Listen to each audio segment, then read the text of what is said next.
اثبت صاحب السنة فمعك الحق الواضح المبين. تركتكم على مثل البيضاء، فوضوح الحق يصد كل هؤلاء بعامي. من أهل التوحيد يغلب 2000 من علماء الضلالة.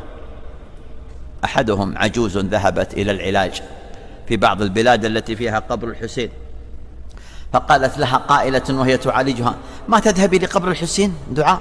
قالت: عندنا جد الحسين ما رحنا له. انتبهتم؟ نعم. قال رحمه الله: المسألة لأن نعبد الله.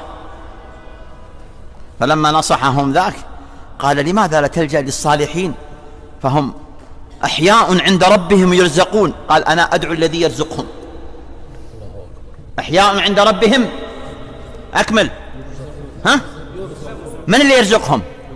قال: أنا أدعو الذي يرزقهم لا أدعوهم. واصل.